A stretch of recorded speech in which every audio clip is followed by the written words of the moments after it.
Are you ready to scale up your restoration business? Do you have the right systems in place? Do you have the right culture, mindset within your organization? The number one factor I've seen in business that can drive long-term sustainable growth is a strong culture.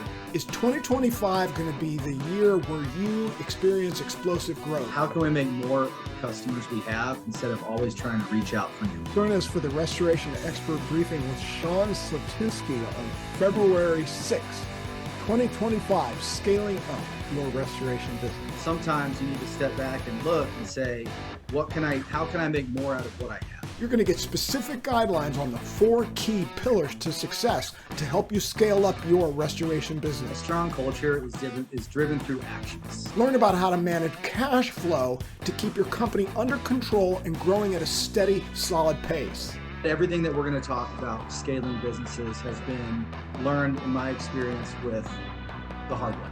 It's time to make proactive decisions based on a clear definition of who and what you are.